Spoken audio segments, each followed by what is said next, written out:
നമ്മൾ daily bread കാണുന്നവർ എനിക്ക് ഭയങ്കര സന്തോഷമായിട്ടാണ്. ഞാൻ നിങ്ങളെ ആശ്രയിച്ച് പ്രാർത്ഥിക്കുന്നതിന് നിങ്ങൾ ഒത്തിരി പേര് സാക്ഷ്യം പറയുന്നുണ്ട്. ഡെയിലി ബ്രെഡിൻ്റെ കർത്താവ് നിങ്ങളോട് സംസാരിക്കുകയും നിങ്ങളനുസരിച്ച് തീരുമാനമെടുക്കുകയും നിങ്ങൾക്കത് അനുഗ്രഹമായി മാറുകയും ചെയ്യുന്നതിൽ എനിക്ക് സന്തോഷമുണ്ട്. കർത്താവ് വഴിയെ എന്നെ ഉപകരണമാക്കി എടുക്കണമല്ലോ എന്ന് നോക്കുമ്പോൾ ദൈവത്തോട് എനിക്ക് ആദരവും അനൽപമായ നന്ദിയുണ്ട്. ഇപ്പം ഇത് പറയാൻ കാരണം വെച്ച് കഴിഞ്ഞാൽ വിശ്വാസത്തിന് എപ്പോഴും ഉള്ളാവുന്ന ഒരു തലമെന്ന് പറയണത് വിശ്വാസത്തിൻ്റെ ഒരു തലമെന്ന് പറയണത് ഏറ്റുപറച്ചിലാണ്.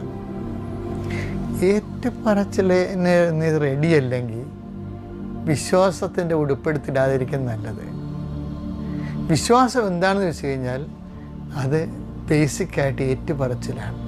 ഇപ്പം ശരി പറയല്ലേ, അവനവൻ്റെ വിശ്വാസം അവനവൻ്റെ ഉള്ളിലുള്ള സ്വകാര്യമല്ലേ. വിശ്വാസത്തിനൊരു സ്വകാര്യതയില്ല.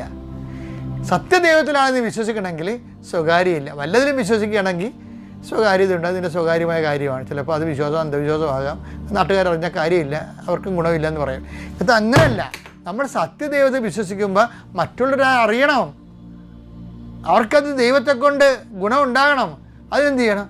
ഏറ്റുപറയണം. അതാണ് ഈശോ പറയണത്, മനുഷ്യരുടെ മുമ്പിൽ എന്നെ ഏറ്റുപറയുന്നവനെ സ്വർഗസ്ഥനായ എൻ്റെ പിതാവിൻ്റെ മുമ്പിൽ ഞാനും ഏറ്റുപറയും. അത് അന്ത്യം വരെ അത് അനുഗ്രഹം നിൽക്കുന്നതിൻ്റെ അർത്ഥം.